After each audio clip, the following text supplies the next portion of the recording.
Good morning and welcome to Etherstack's full year FY21 results webinar for the period ending 31 December 2021. Presenting today is Etherstack Chief Executive Officer David Deacon, Chief Financial Officer David Carter and Corporate and Legal Martin Duff. Today's format will have David run through the results presentation, followed by a Q&A session whereby investors can submit questions via the Q&A function on the bottom of the screen. I will now pass to David. Thanks very much, Mel. Good morning, everyone. Really happy to be here to present the 2021 financial results for Etherstack. It's been an absolutely fantastic year for the business, pretty much on every single metric. I think that the company could be reasonably measured upon, and most importantly, our own goals and objectives that we set for the year. I think that the team at Etherstack around the world has just done an absolutely stellar job to deliver on the company's objectives during the course of 2021. Very, very difficult time for many people, everyone in the world to a large extent with the COVID situation. Some of the challenges that provides in a multinational business such as ourselves. Flying engineers around the world, delivering radio networks inside the Arctic Circle. It's been a supply chain challenges. The teams work really, really well together, and I'm absolutely thrilled to be here today just to present the results as they stand. We've obviously put up the 4E on the ASX platform. I really do encourage people to, when you've got a little bit of extra time, to make sure that you read the 4E in fine detail. There's going to be a lot more in-depth information in there than the overview of the financial results that I'll be providing today. Today, in terms of format, I will be sort of hitting on some of the key financial results, but also on the types of key metrics that we look at internally when we're running the business and growing the business. And then I'll move on to the Q&A.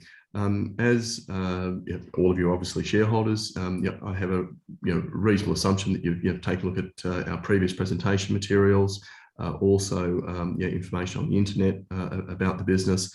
So there are some appendices in the back of this presentation today, which I won't be going through. That's really extra information for people who might be new to the story.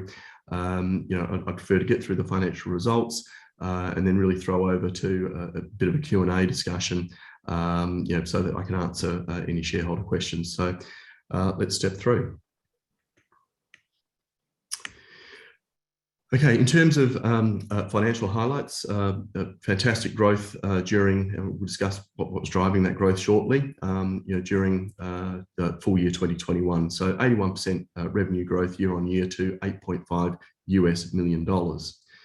The further we get away from our fixed overhead costs, then the faster the profit and the revenue growth falls to the bottom line. You can see very significant EBITDA growth for the year, up to $2.6 million.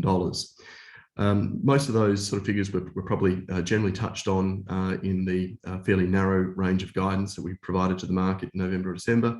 I think the good news surprise really is that in the bottom right-hand corner, which is the net operating cash flow for the business in US dollars, there are 3.36 million, almost 5 million Australian dollars.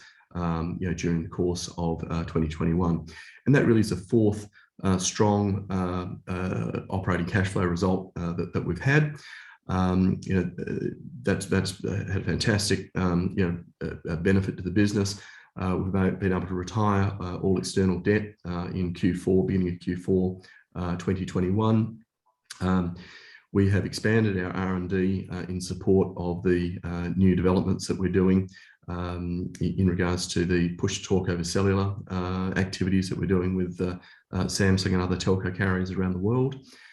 We've also invested almost $500,000 in a new engineering facility that David and Martin are actually sitting in at the moment in Chippendale on the city fringe near the universities there in the new tech precinct. And still finish up the year with pretty much the same cash we started at the beginning of the year, as when you include the normal trade receivables at the period of time. From an impact perspective, quite clear, 1.45 million, which are really just great numbers all around, and a strengthened balance sheet.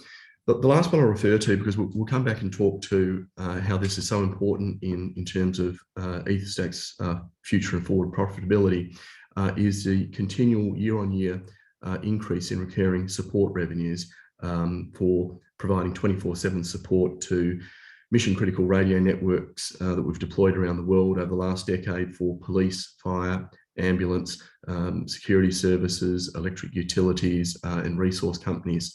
And that's one of the key performance metrics that we really focus on in the business, is, besides building new business, is ensuring that we provide the support, long 10, 15, sometimes as long as 20-year support agreements, to provide that forward revenue flow going forward. In terms of business highlights for the year, Dave, was it July, August, roughly? We announced the July first telecommunications carrier win with Samsung, reselling our product into a major carrier. That deal was a US $8.5 million deal, which will be primarily recognised over the 2022 and 2023 years.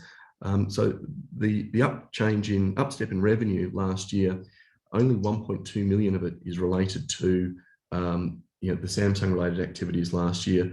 The bulk of the uptick is related to growth in our traditional digital and mobile radio industry business that we had been predicting and telegraphing to the market for the 18 months prior, and further wins in the defence sector, direct wins with the Australian Department of Defence, the UK Ministry of Defence, for programs that will have a very, very long forward lifespan as those contracts develop.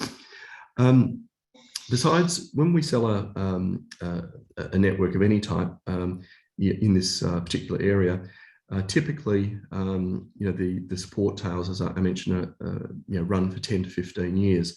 And when we get to this slide here, you'll see it's this recurring revenue stream in the green.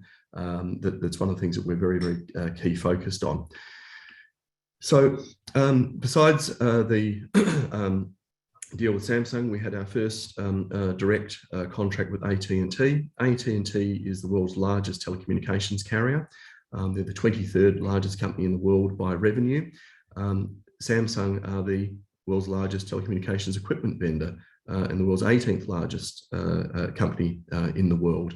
We're very happy to be able to go out and do direct projects, with those sorts of organisations, from the Etherstack team. Orders that we had previously started in 2019 and 2020 with the Royal Canadian Mounted Police in Canada, and also projects for Rio Tinto being the end customer in Western Australia for critical radio communications on mining sites, continue to expand, and we received follow-on orders from both those companies in 2021.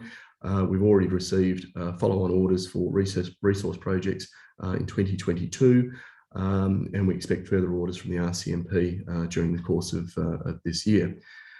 In terms of our strategic strengths, the very high barrier to entry in this very, very conservative market. These are the types of mission critical radio networks or wireless networks that are required to keep the lights on, keep the ambulances running, the police, defence, resources and mines. Wins beget wins, and we're growing a very, very healthy client base around the world of absolutely top shelf companies. It's built on an intellectual property portfolio that we built up over 20 years, and the company has demonstrated its ability to work through the various challenges that COVID has presented to many businesses around the world. When you take a look at that step change of 4.7 up to 8.5, if you go back and take a look at our announcements, from early 2019 onwards, we were quite clearly signalling to the market that we viewed the current global environment in terms of geopolitical, the COVID issues. Back to early 2020 as being a very positive impact or background environment for the types of solutions that we provide. So when you look at that step change up, only 1.2 was directly related to Samsung, and 1.6 is in total related to projects of a new technology type called mission critical push to talk over cellular, which is really how traditional digital radio networks in urban areas around the world will transition from the private digital radio networks that the governments and police forces own across to leveraging off telecommunications assets from the various national carriers around the world. So I think I just want to touch briefly on that revenue jump there, and then take a look at what the impact was from a percentage of recurring revenue to total revenue. You can see it in the right-hand column halfway down, that it's a 27%, there's a drop, and that drop is directly related to our revenues have gone up on the initial project side. But if you take a look at, because the projects take 1 to 2 years to deliver before the support contracts then kick in, you'll see that there's not the corresponding jump in 2021. The jump that you'll see as a result of 2020 going up to 2021 will actually occur in 2023. So we'll go up again in 2022, but then we should make a good jump in 2023 as a result of the support revenues flowing through from the projects that we started delivering last year. If we take a look at the recurring revenue slide, I mean, in particular in the last 3 or 4 years, this is really what's allowed Etherstack to start to grow and expand in a lot more organized manner under our own steam. Very, very healthy in US dollar recurring revenue streams there for 24/7 support. The support, that support infrastructure costs for us around the world, where we have R&D and support offices in the United States, in Japan and in the UK, all operating for 14 or 15 years. Once we get away from that, the fixed cost base of the support, all of the additional recurring revenue support falls pretty much directly to the bottom line and provides a lot of free cash flow, which is what you'll clearly see in the last 4 years accounts, and very much so in the last 12 months. Our royalties on a medium-term trend just continue to grow. Occasionally they can be a little bit lumpy if we get minimum guarantees of royalties provided under some sort of royalty contracts, which require us to account for all those royalties at the time that royalty agreement is signed. Okay, so there's the income statement. As you can see, once we've got the revenue up, the EBITDA margins really opened up on the bottom line there in the bottom right hand corner. In regards to the gross margin, you can see that's been shifting around a little bit from sort of 68, 69, dipping a bit, popping back up again. What that really reflects is the amount of potentially third-party equipment that we might occasionally need to procure to deliver into particular projects and things that we do. With the carrier business, where our software is being deployed into carrier data centers for mission critical push to talk applications, and then with the ongoing post the initial licensing, with the ongoing sort of 15 to 20% support, recurring support revenue, it's very much infrastructure as a service, sort of revenue streams. And so we would expect to see that gross margin number continue to improve over the medium term, as we get more and more software-centric projects and less blended software hardware projects, as we have in the traditional market previously. Here's the balance sheet. You can see that obviously the last couple of years' results have been positive in terms of strengthening our balance sheet across the board. David, is there anything particular thing you'd like to call out here in the balance sheet? There's a couple of things. The cash position is a strong position. The deferred revenue, 2.2 million, that is contracts that we've signed. We've generally collected the cash and we would be delivering. So it's a good indicator of the revenue that will be recognised in 2022. And the other point is the lack of any borrowings and the lack of any convertible note debt at the end of December 2021. Okay. Thanks very much for that, David and Mel. I'll just jump forward a second. I think we're sort of now down into, or almost down into the Q&A section. I'll briefly just outline what the general strategy going forward from here is.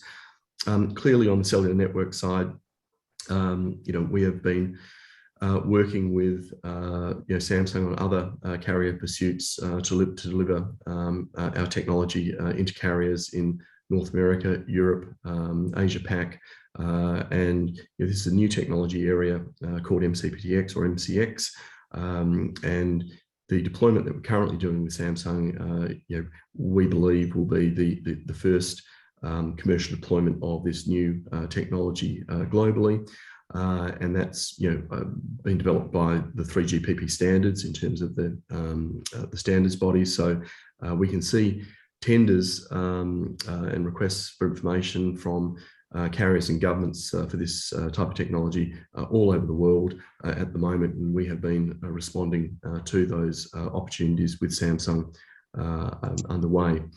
In regards to our traditional business, which has driven a lot of the growth in the last 12 months, and we expect also in the next 12 to 24 months, clearly, we're seeing an expansion on the existing networks that we've got on the ground with customers who've got multiple sites, such as RCMP. We've only done one small territory, very large territory, but in terms of population scale, small territory in Canada. But that's a great opportunity now for us to do other territories and provinces with the RCMP. We've been working on a couple of different mine projects in Western Australia at the moment, but we can see that there's activity on several other mines that we expect to come through the course of this year. The background in the US at the moment with $1 trillion worth of spending to be pushed down for infrastructure spending down to the state level across the United States. Yes, absolutely, lots of it will go to roads, bridges, and hospitals. But whenever you do that kind of infrastructure spending, invariably emergency services, public safety, radio networks, electric utilities, also our customer base also can be beneficiaries of that government largesse. The defence projects that we announced, I think in total, we're probably in the last 18 months between the UK and Australia announced in Australian dollar terms about $5.5 million worth of deals across 3 or 4 deals that we announced.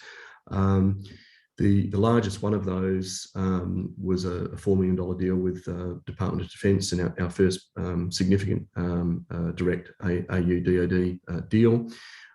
We've only eaten about halfway through from a revenue recognition perspective. That project's going extremely well, and the bulk of that project will be completed during the course of this calendar year.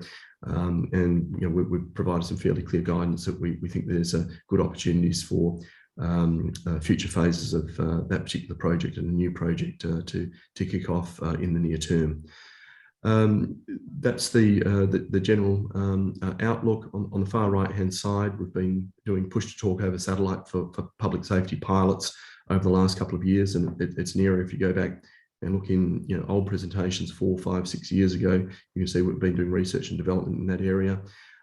This year will be the year that the initial sales to, we believe, an Australian ambulance organisation and 2 North American public safety agencies to use that push-to-talk over satellite technologies in fleets of vehicles for those particular customers.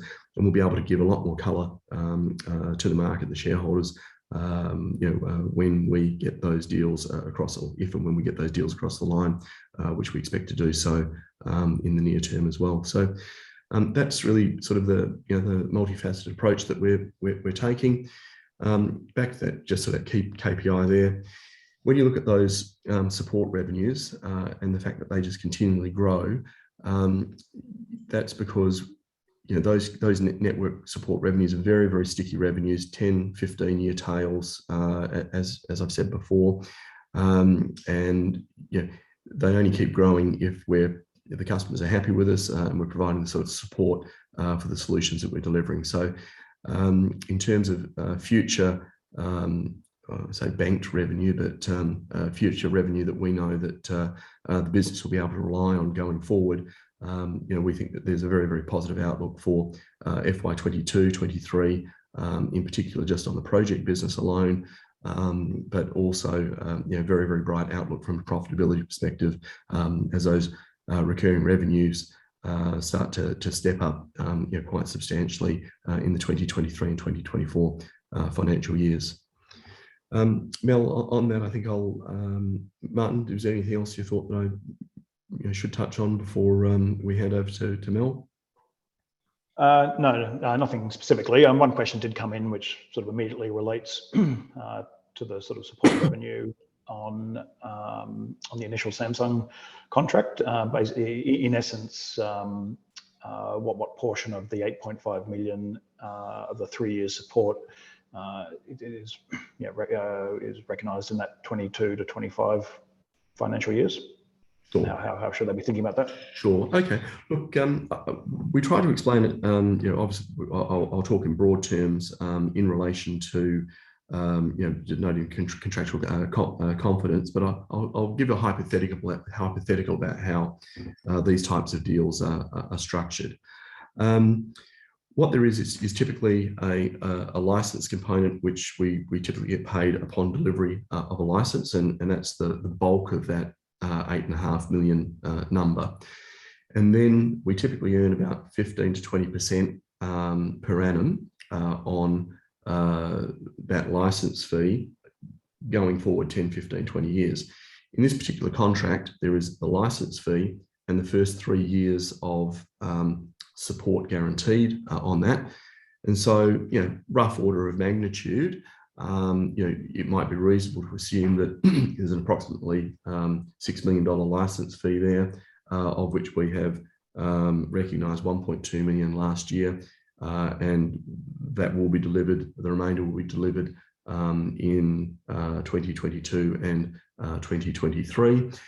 We've also said quite clearly in the 4E that the support revenues will start in 2022. We expect that later this year, quite late this year. But by the time that we get to the end of 2023, we will have expected them to sort of step up to the full level. So by the time 24 and 25 is rolling around, 24 and 25 will just be the support components of that one carrier deal. Obviously, we're hoping with the pursuits that we have underway with Samsung, with other carriers around the world, that we might be adding to that initial license fee, project fees, and then obviously the support revenues that build upon that from there. Yeah, so in quantifying the sort of 15 to 20% of the initial 8.5, of which 6 is brings you to about. If hypothetically it was about $6 million of license, then you'd be about $850,000 a year in recurring revenue thereafter, and that's just the initial 3 years. It will continue past that, so you will see, by the time we get to the end of 2023, that 1.8, if you just added that number together, that would be a reasonable assumption how those sort of support numbers actually sort of truck through.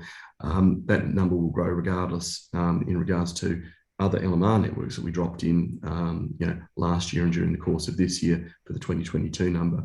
But you'll really sort of see that step up in that support revenue as a direct result of the lag, sort of effectively a 2-year lag as a step up in revenue from 2020 to 2021 here in this graph. Thanks. Perfect, thank you. Mel? So, David, the first question we have, are there any plans for a shareholder distribution in the near future? Near future. From a dividend perspective, it's certainly something that we have very much, certainly have a very keen interest in doing. In terms of timing, I suspect that's probably still 2 or 3 years away. Personally, as a fairly substantial shareholder of the business, I'm also would be very keen to see a dividend paid at the appropriate time. So not in the short term, but in the medium term, in 2 to 3 years' time, if the company has the availability to do so, we certainly will be. Thanks, David. And the next question we received was, could you please talk to how confident the team is in achieving the target contract wins flagged under the teaming agreement? How are competitions shaping up around other Samsung competitors, for example, Nokia? Okay, well, I think two questions there that I'll sort of answer separately. In terms of activity, the win that we announced in July last year, Etherstack and Samsung had been working collectively on that for probably a little over 2 years prior to getting to that announcement point. And during those 2 years prior to that, we were flying engineers around the world, meeting their customers, working with planning and so on. This is public safety, emergency, police, fire and ambulance type networks, transitioning away from the types of networks that they have been used to for the last 50 or 60 years, into trying to shift some of those services into the public telco carrier environment. So things don't happen instantly overnight with things associated with government or things associated with public safety. It's a very, very conservative industry, as I said. In regards to our expectations are driven by a couple of data points internally that we have. One is the sheer number of opportunities that we are bidding and quoting and providing information with our distribution partners on, and then the tempo of those discussions and people trying to get down to fine details of features and timing and delivery plans and so on. So that's where the basis of management estimates come from in regards to that. So that's how I describe that. In regards, the second data point is, we attend standards meetings in this area around the world, because obviously the carriers all have to talk to each other, and we meet directly with multiple carriers in those sorts of forums, and hear what their plans are for deploying MCX technologies into their networks, particularly in Europe and North America.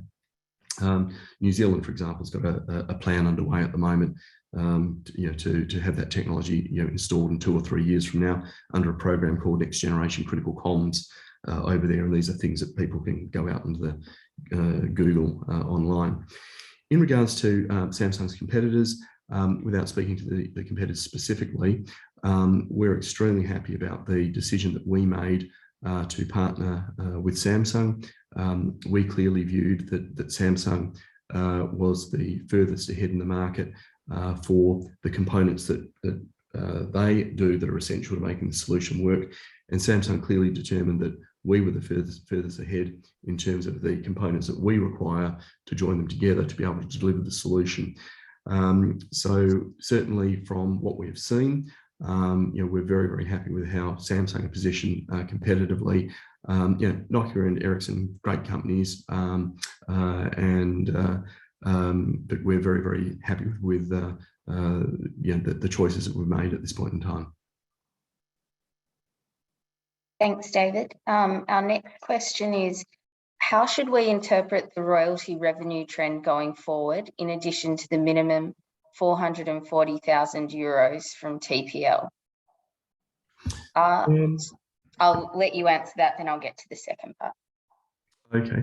Look, the licensing agreements, different manufacturers around the world, Cisco, JVC Kenwood in Japan, who's who of global defence companies, wide range of companies license different parts of technology, from us across this sector. We love this technology licensing and royalties. That is 100% margin business, except for David Carter's time for printing invoices to, quarterly invoices to some of these people. In regards to the kind of lumpiness issue, what you'll see there is in that 743 figure in 2020, that's got a recognised minimum royalty guarantee plugged into that. But then you'll also see over on the balance sheet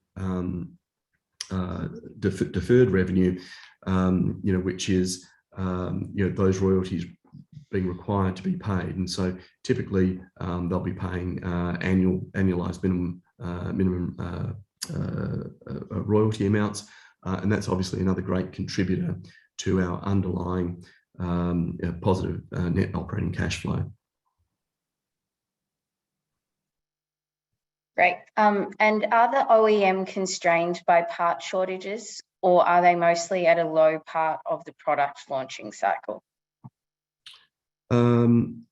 We don't have. When I say we don't have, we've been very fortunate in terms of our multi-year forward planning, in terms of the few components that that we make ourselves to distribute into the market, that we have good forward stock supplies of critical components for a couple of years. So for our own product lines, we don't have any particular constraints that we can see in 2022 or 2023. We've been doing a lot of planning right now, being very mindful of ensuring that that is also the case for 2024 and 2025. In regards to manufacturers who pay us recurring royalties that may or may not be affected by parts or component shortages in their own solutions, probably from a country perspective, the largest single country of manufacturers who pay us royalties is Japan. Dave, would you agree that it's, Japan Yes. will be the largest? Yes. Yep. Correct. And our two largest Japanese companies, have been in business for 50, 60, 70 years. An extraordinary manufacturing planning, and forward production planning that they've done. We don't see that impacting any part shortages impacting any of our royalty revenues going forward from here.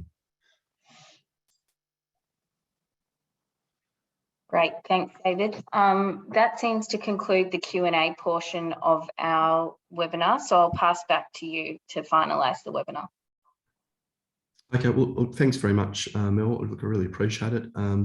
And thank you, David Carter, for doing a fantastic job of steering the business financially through the past 12 months and preparing the information for today. And thank you, Martin. Really just want to sum up, going back to where the financial highlights are.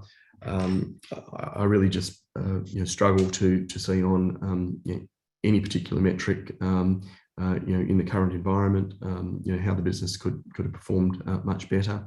Very proud of the Etherstack team around the world, just working so well together and delivering highly complex projects, multiple continents, with a great deal of difficulty over the past 12 to 24 months. The future we think is extremely bright for all the fundamental reasons that we outlined in terms of background, government and environment stimulus spending. We have ample cash flow. We have got great strategic partners and wins under our belts that we believe that we can land and expand into. To the shareholders, thank you very much for your support, and please do take time to read some of the extra detail in the 4E. Thank you very much.